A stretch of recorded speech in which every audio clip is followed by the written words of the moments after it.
So I'm here today with a friend, Jeff Yurcisin, who has had a terrific career. He's a nice guy. He has a wonderful family. He's smart about a lot of different things. But more than that, he's got a real sense of curiosity and a real zest for life and business. He has his head on his shoulders from a balance point of view. And we're here to catch up on his newest gig today and all things about your view of life, Jeff. Jeff, welcome to our podcast. I love it. It's an honor to be here, Jim. I'm really looking forward to this. So you have a new gig. You're the CEO of the Grove Collaborative. Where does the name the Grove Collaborative come from? Well, once upon a time, we were named ePantry. And then for the last 10 years, we've been named Grove Collaborative. We recently did a big rebrand, trying to ladder all of our brands underneath the brand Grove. And I'd love to tell you a little bit about Grove. So, our vision is to be the trusted brand for conscientious customers by creating and curating wallet-friendly, efficacious, and planet-first products. So we first came about by driving real innovation with concentrates. It's just kind of silly shipping all of these big laundry detergent or soap that are all water-based all around the country. It's bad from a carbon perspective. Window cleaner, detergent, yeah. It's just almost like nonsensical. And so for us, for years, we've been one of the true leaders driving real innovation on how consumers buy products for their homes with a mind on not just something that it works really well, but something that's really good for their family and also good for the planet. And in turn would make them feel good about not contributing to waste or climate destruction.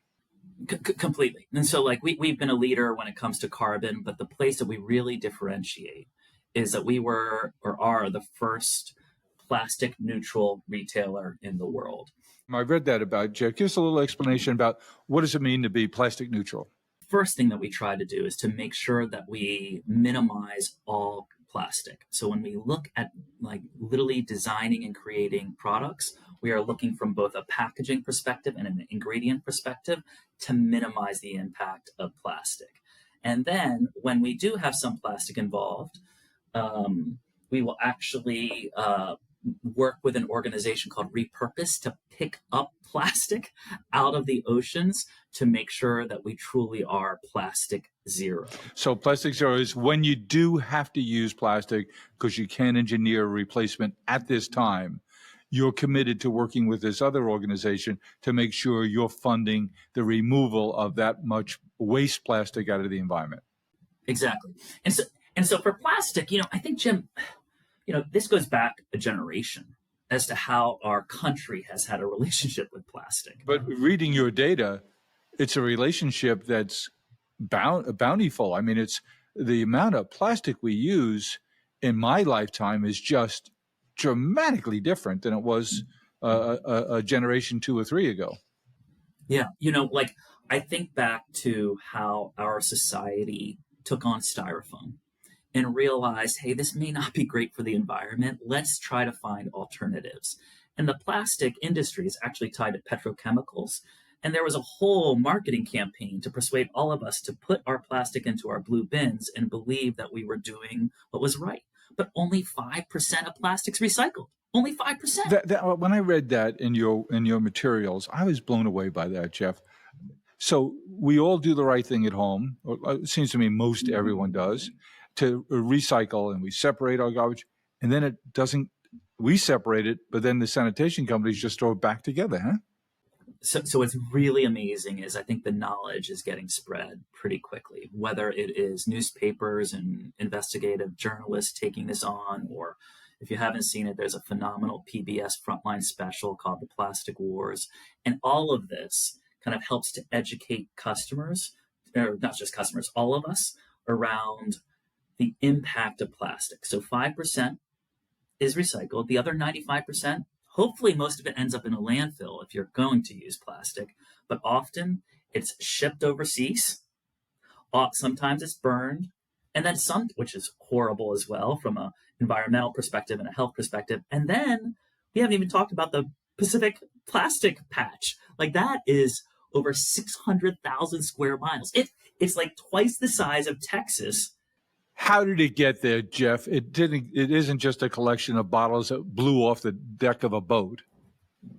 No. So like in terms of the big Pacific patch, like the garbage patch, this is one that it's not all plastic. It's a lot of trash, and the way that the kind of currents work, there's a sizable kind of. It's aggregating, but are like people, companies, countries just dumping it?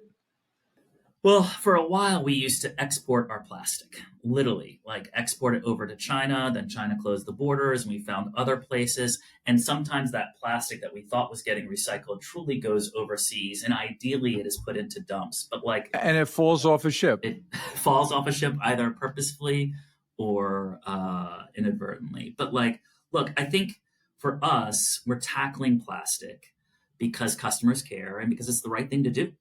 It's literally what pulled our kind of team together. Like we are united in this fight against plastic and trying to do the right thing.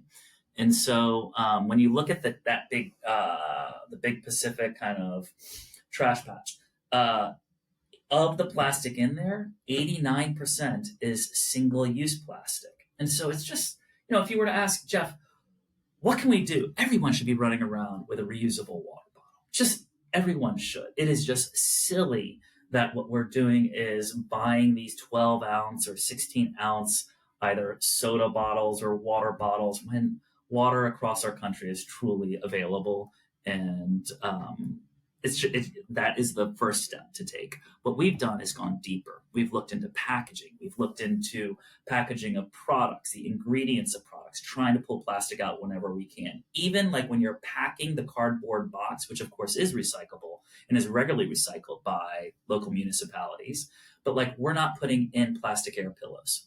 We'll pay a premium to still protect the product, but with something that truly is recyclable. Tell me about the economics. Why wouldn't a sanitation department, private or public, be interested in recycling? It's got to be economic. When it comes down to it, I think most municipalities really are trying to recycle. The challenge is the type of plastics that get put into those blue bins, and it is really unique to every single municipality on what they're able to tackle. Now, they have every incentive to do it, but often it is economic. It's just easier to kind of ship it off outside of their municipality and ultimately overseas, or lump it in with the trash so that it goes into a dump.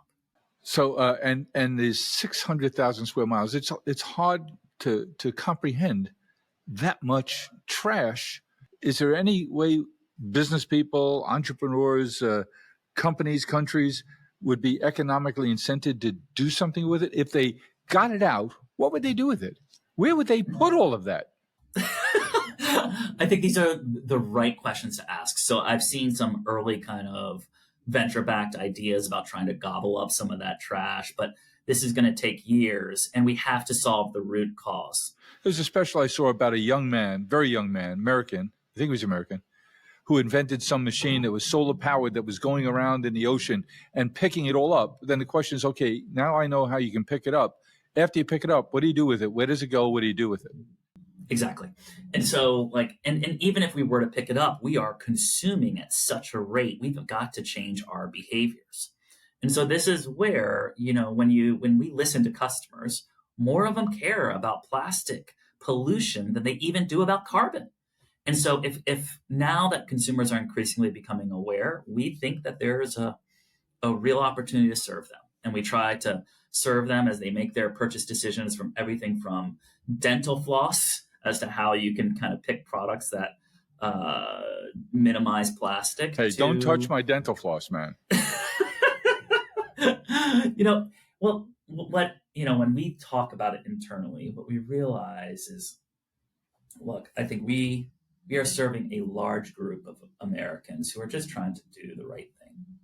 That they're trying to use their wallet to express, to make sure that their family has really healthy, high standards and efficacious products, but also trying to do the right thing from a planet perspective. And so what we have is a wide range of products that kind of meet them where they are. Like we believe in progress over perfection, and we don't kind of come with our own haughty attitude. We're just saying, hey, welcome to our store. Let's show you different ways that you can change your purchase behavior so that you can minimize the impact on the environment.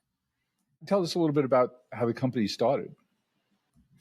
So it started with 3 founders a little over 10 years ago, and it started truly by listening to consumers. They were united. The founder, Stu, who hired me just 8 months ago to replace him, he was committed from a very young age, believing that the role the private sector can have is one for the public good. And very early on, when we started meeting and talking, we realized that we had a melding of minds when it comes to how you use companies to be a force for good.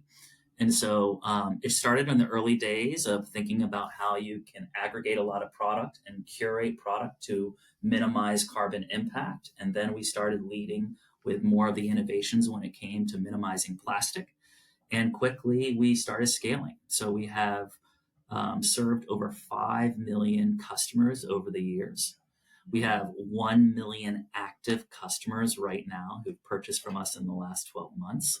And they trust us. They truly, we have earned their trust over the years. And they have started using us to meet their household needs. So the way our business works, you understand e-commerce and the economics of e-commerce about as well as anyone. But it's hard for us to compete with someone like an Amazon when you're selling a $7 item. It's just Amazon's going to win. And so for us, the way we approach it is we kind of focus on an entire box. So the average box that we send to our consumers has 7 to 8 items in it. And when you're doing that, you can minimize the carbon impact because there are not all of these different trucks arriving at your door. But also it allows us to ensure that the customer gets this wallet-friendly and planet-friendly box. And so our cost structure, we're trying to make sure that we have the right type of cost structure for our business. But at the end of the day, we are making intentional decisions when it comes to packaging that are more expensive, right? We're picking aluminum whenever we can because it's easily recyclable by truly every municipality compared to some of the plastic alternatives. And so when we're making those type of decisions, it costs more. So how do we make it all work? We kind of create an experience that customers use us as their curator. And they're not just coming to buy one item, but they're coming to buy 5, 6, sometimes 10, 12 items. And that allows us to put it all into a box to minimize the overall shipping on a per unit basis and to have economics that can actually work. I get that, but that sounds like a heavy lift from a marketer's point of view, Jeff, to while the cost of acquiring a customer, what they call in the trade, the CAC, cost of acquisition of a customer, is going up, while the cost of freight is going up, while the cost of packaging by your design is going up and higher than other alternatives that are less earth friendly. That sounds like a heavy lift. Well, look, I think we have a lot of tailwind when I think about the business. So we've got these customers, they're incredibly loyal. If you are actually to listen to them and score them on an NPS, we are off the charts. So we've got a core loyal customer base that right now we're serving. What you're challenging is, Jeff, how do you grow with high CACs? You're a guy who lives on growth in everything you've ever done, including your intellectual curiosity. How do you size the market? So when we think about it, when you look at the overall consumer products market, we're talking tens of billions. And the space that we're looking at is also a multi-billion-dollar space where there will be someone who will be serving this conscientious customer with a $500 billion brand. We're right now a little over 200 million. That will serve customers who are trying to make that right decision. And so how do we go acquire those customers? How do we tell our story? We've tried many different things in years past, but I'm really energized by what we've done in the last 6 weeks. Finally, 6 weeks. You've been sitting on your hands until then. So we call it internally open arms. But we've gone from a closed garden type of experience where you could only make a purchase when you kind of fall into a subscription to now saying, come, truly everyone come. We'll meet you where you are. We will kind of share our story, share the curated type of products. And what it's allowed us to do is open up new channels that we've historically not really played in. All of the Google channels is an example. We've historically been leaning much heavier in influencers and affiliates and social advertising. And so we're now unlocking some new channels. And there's a customer experience improvement for a new customer that I think is revolutionary for us. And it will open up a much, much larger TAM, not just ones who want to purchase with a automatic type of subscription. We're creating incentives for customers to subscribe. And the reason the incentives matter and subscribe and save matters for us is it allows customers to find themselves already with 4, 5, 6 items that will be in their box every single month or every other month, which then makes it really easy for them to get to the shipping unit economics to work. Yeah.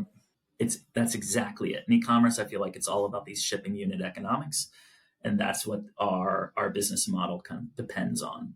But I'm really I'm proud of our own team. Like we've launched these new ready to use. So we also are on Target shelves. And how's that going? It's going pretty well.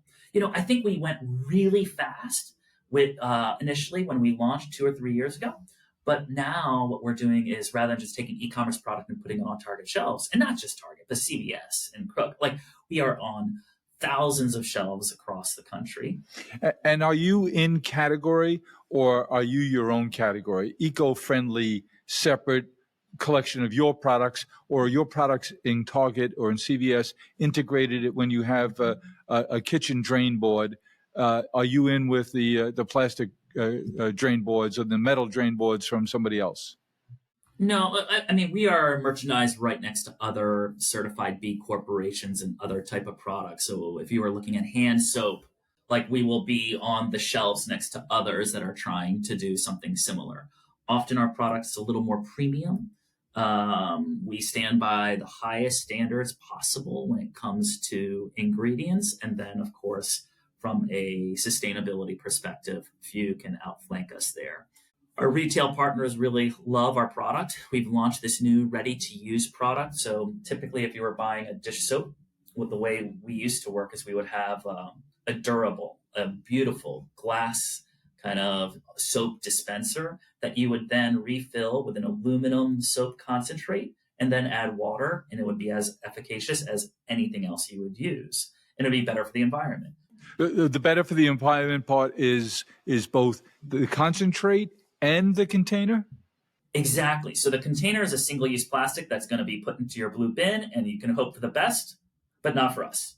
You're going to give a glass container that can be reused and has a good application attachment to it.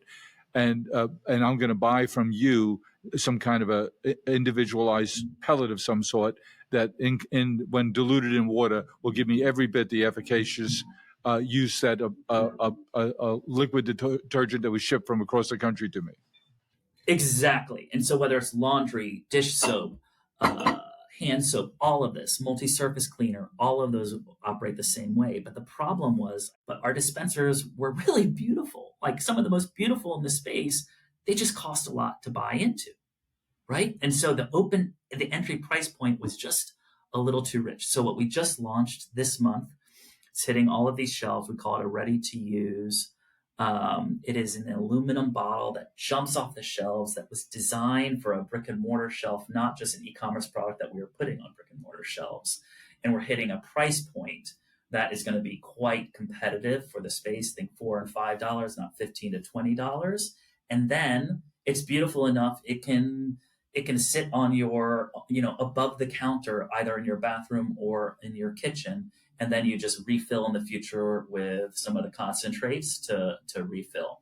And so we see this as a game changer, and it's aluminum. And so if you were ever tired of it, okay, now put that into your blue bin and that will get recycled. Tell me, Jeff, is the collaborative's concern about plastic containers, not to mention the shipping of unconcentrated or fully diluted products. Is your concern with the plastic itself, which I think could be the case, or with the fact of its lack of recyclability on the back end, or both? That's a great question. It's a little bit of both. So when we talk about the plastic itself, we just keep learning more and more about plastic. There was a study just early this year from a Cornell group of scientists identifying nanoplastics. So in every bottle of water, every 12 or 16 ounce, we're talking about hundreds of thousands of nanoplastics are in that water. And so, when our scientists and our sustainability team analyze this, they're like, Jeff, we're still learning about plastic and how long it really takes to disintegrate and what is the impact of these plastics to one's body. We never thought it was those microparticles were winding up in our cellular structures. I know. And so this is where there's a health lens that we have to think about. And then there's also a sustainability lens when it comes to trash. And so this is why plastic is a cause that unites us. By the way, this is also something interesting. Our team, Jim, the founder, the way he would phrase it is like he was building a business to be $1 billion business to figure out how to be profitable. But unfortunately, the market's turned, what's happened to the interest rates and what that means for how you think about CAC and paybacks.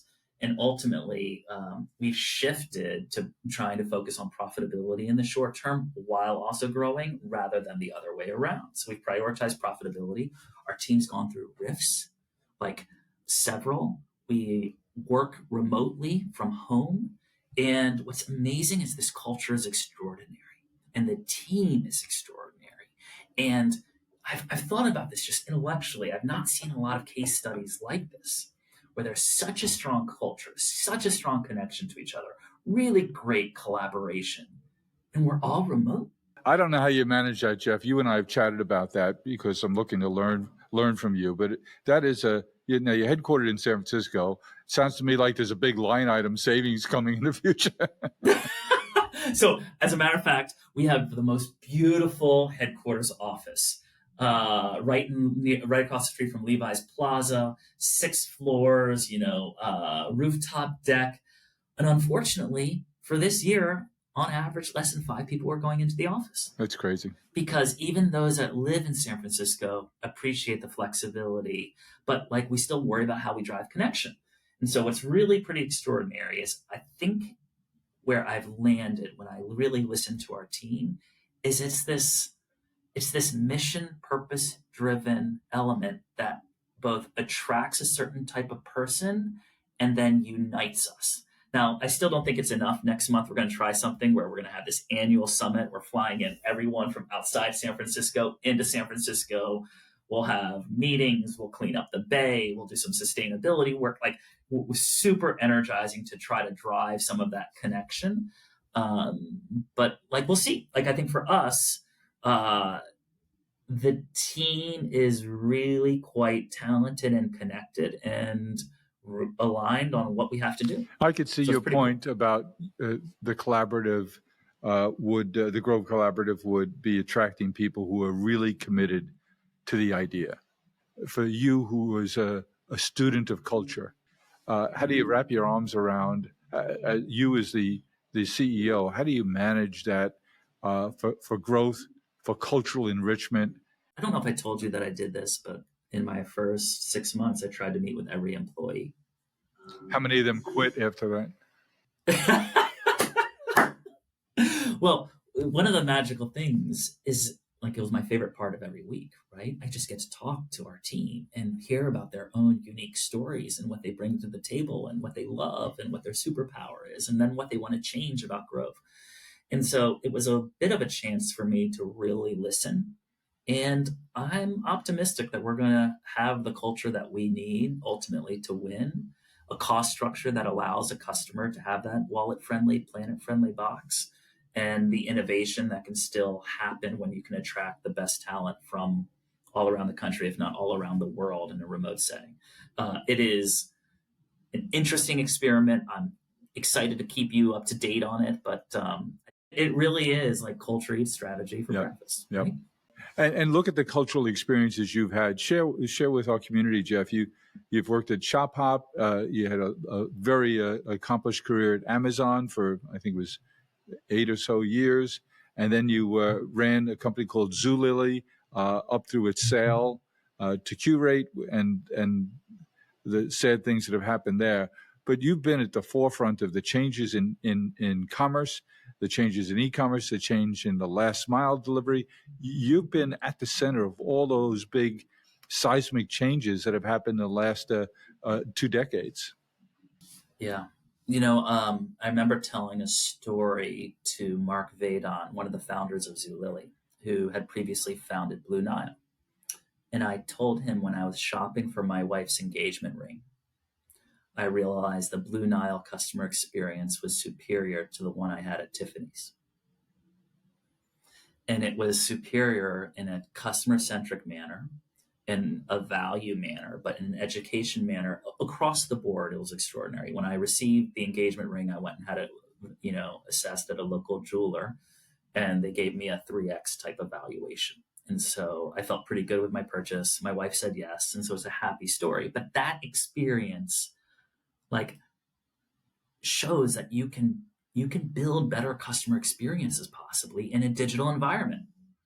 That happened before I went to business school. And then for me, I remember where I was when I decided private sector is where I thought I could have the right type of impact, not just for shareholders, but for, society, to be a force for good.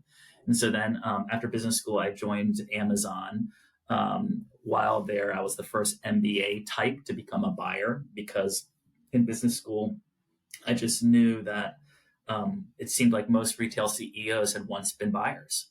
And so I jumped into buying. Most of my peers thought it was a demotion, but pretty quickly I was presenting to the board of directors and involved in helping to scale a lot of Amazon's kind of buying systems and processes. And tell us what categories you were involved in, what product categories you were involved in while at Amazon. I know apparel was one of them.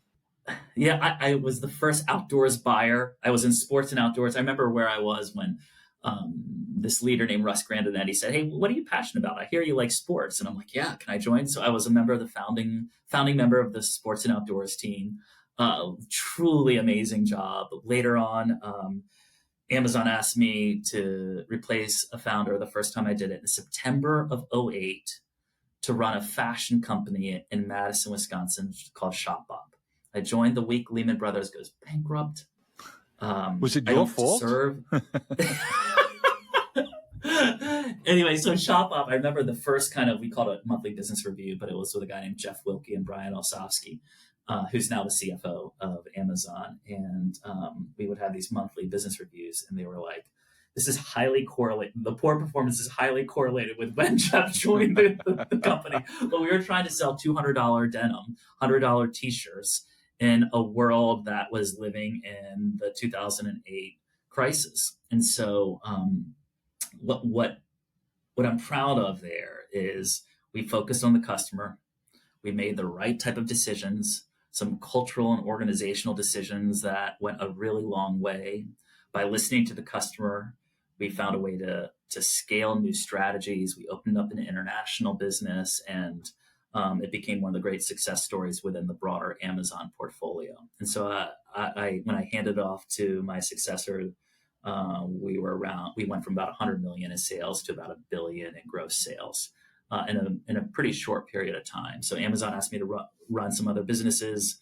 I was running the clothing business when it became the largest clothing business in the United States. And then the last role that Jeff asked me to do was to run private brands. So I was the most senior leader building private brands for Amazon. And then I was attracted to Zulily, where I replaced another founder. It's a little bit of a cautionary tale of trying to take Amazon on head on. And so for those listeners who are thinking about, who are joining and listening based off of business and strategy, I think there are many cautionary tales about when you try to take on a gorilla head on. And so you need to kind of think through your strategic moat and your differentiation and make sure that you're building that moat every single day. So if you had it to do over again with the lessons learned, what you know now, you're invited to meet with the founders who are looking to re-energize their company that's sort of hit a wall. What advice would you have for them? I think it's all about the customer. It truly is all about the customer. There can be some short-term strategies, finding a better way to acquire customers, driving out costs, a bunch of different elements. But, if I were to think about what I learned from Jeff, I never reported directly to Jeff, but I was in dozens of meetings with him. And I remember this one meeting so well, where many people think of Jeff for his big brain, his intellectual tenacity, his high standards. But all we're doing is walking the store, just up on a screen, walking an e-commerce store. It was Amazon. And the owners of the business, we were in there, the category owners, like we were the ones responsible. And Jeff just thought like a consumer better than anyone in the room. For everything, all of his talents, he just was more customer centric, working backwards from a customer, empathizing, feelings, asking why, just to try to build the right type of customer experience. And I think at the end of the day, like businesses are there to serve customers. We have a choice as to how we serve those customers and the type of impact we can have on the rest of the world. I'm proud that we are at Grove, a certified B Corporation. So I don't know if you explain what Certified B Corporation is. So it's extraordinary. So this is our 10th year as a certified B Corp, and basically B Corps use business as a force for good. You're still a for-profit company. You're a public company now. Have been since 22.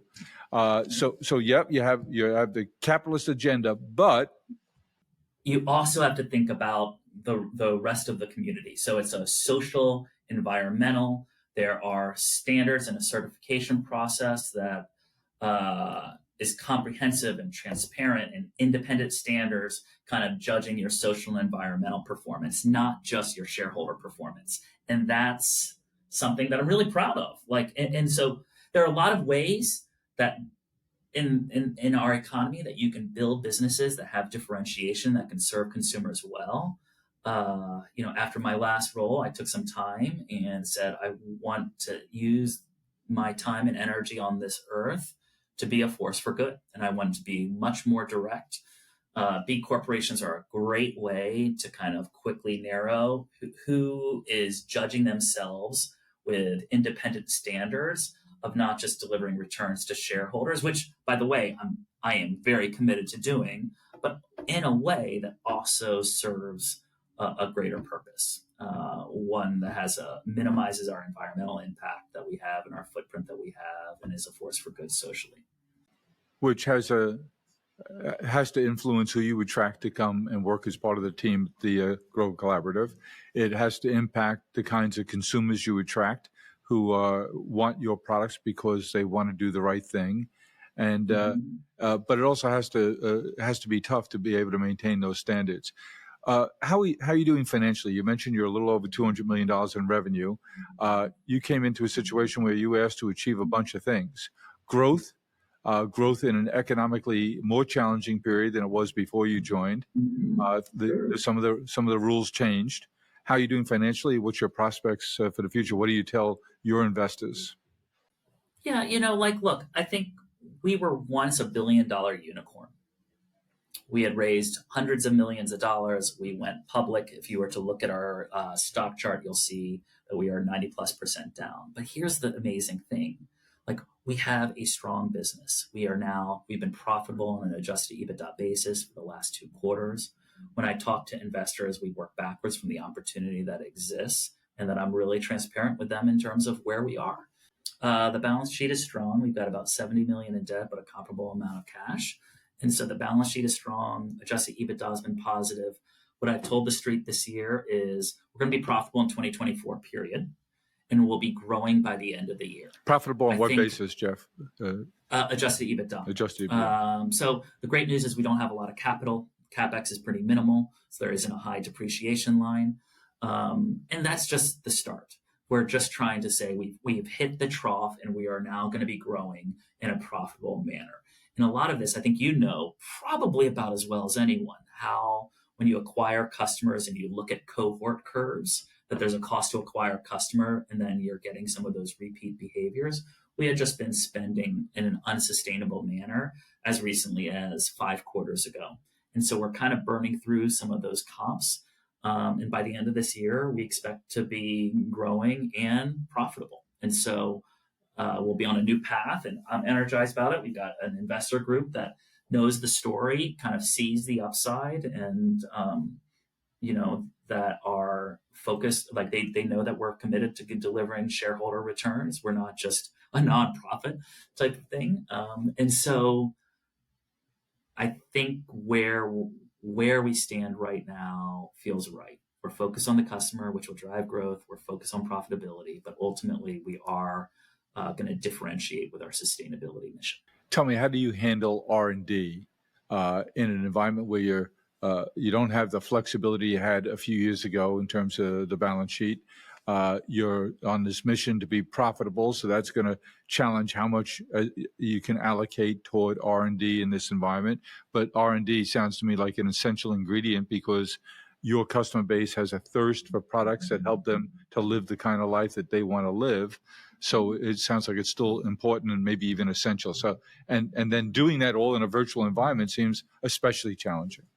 Some of the best R&D that we've driven has happened in the last 12 months with this new launch that's hitting shelves this month. And we've done it with a smaller team. I mean, it's hard to imagine, but sometimes when you take away some layers, you empower the right people, you get a committed team working together, we're able to drive great levels of innovation, even in a remote environment. And so, I think when you were to measure R&D as a percentage of revenue or different elements, we are still committed to driving the innovation on our kind of products that we're creating, the Grove Co. brand. But the magic is we also curate other third-party products. So sometimes we'll see, I was just at a show called Expo West, where a lot of these sustainable products are presented. And I just saw some really exciting products that could be hitting the market. We'll curate them. I can't share yet until they hit our website. And it allows us to innovate both in our own development, but also bringing other kind of market innovations to these customers who are trusting us to be that curator for them. Jeff, you have 5 million customers from the beginning to today, 1 million active in the last 12 months. How do you think about reaching back out to those 4 million customers who have historically dealt with you but aren't active currently? And have the rules in that regard changed as well? Yeah, I think it comes back to brand. Like, I think you guys know this so well at 1-800-Flowers, where there's a transactional customer who just wants to buy something for Valentine's Day or Mother's Day. I'm sure that customer exists. But the real valuable ones are the ones who appreciate the brand, appreciate the value, and the curation that 1-800-Flowers can deliver, and serving multiple type of needs. It's similar to us.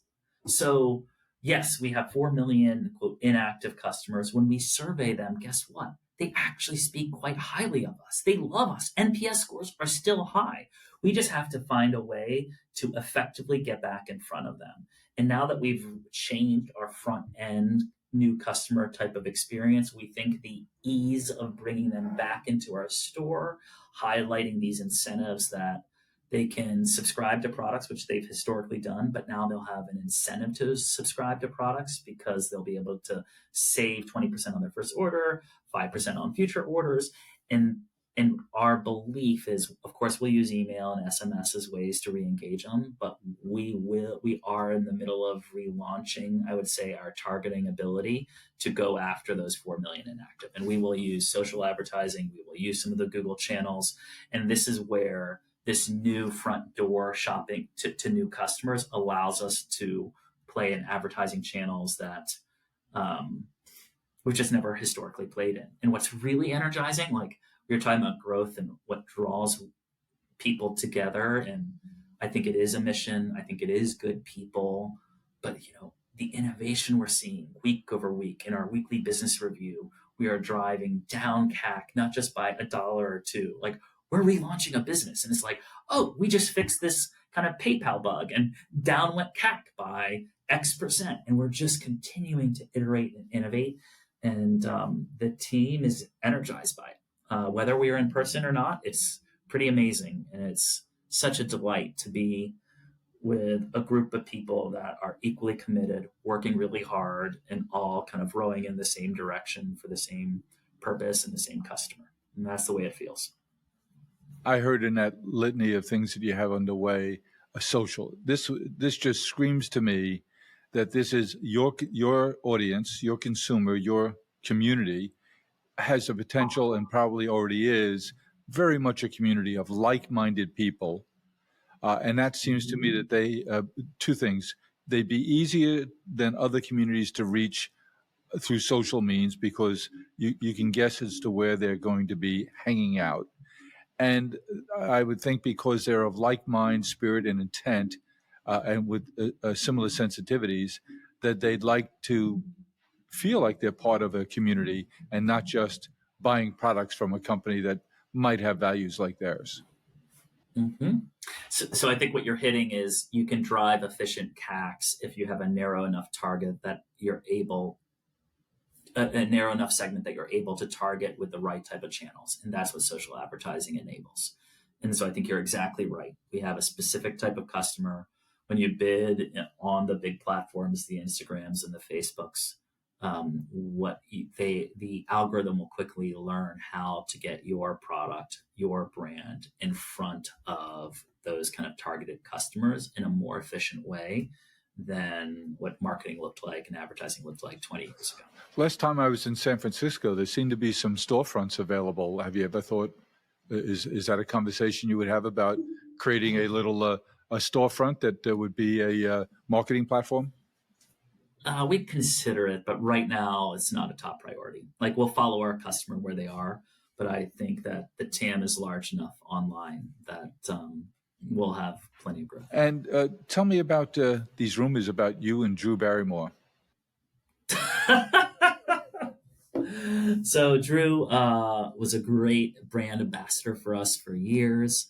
I think we just found a nice win-win where she represented the brand. Was that a good thing for the brand at the time? Yeah, I think it really was. I think as we look forward, we're just trying to make sure that we're focused on that wallet-friendly and planet-friendly box. And so I think it was a great win-win for years. And when we look forward, I think that we were finding other ways to reach our consumers. But I think she's a devout customer who loves our brand. And when you have a chance to interview her next on the podcast, you can ask her about Grove. And I think you'll hear the passion and the fondness. I love catching up with you, Jeff. I think you're silly to be working for a founder. Who would ever possibly want to do that? I had to enlist my brother because no one else would want to work for this crazy person. But congratulations to you, Jeff. I'm thrilled to follow your career and all your successes. You're a really smart guy. You have a great collection of experiences.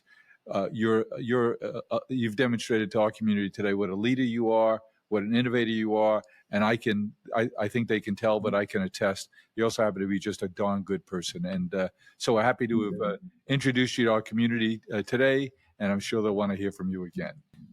I love it. I'm a devout listener. I love the podcasts, and you've got a great group of people. And thank you for the time. Thank you, Jeff. Congratulations. We'll be watching that stock price. It's probably going to be hitting the launch pad pretty soon. I love it. Thank you.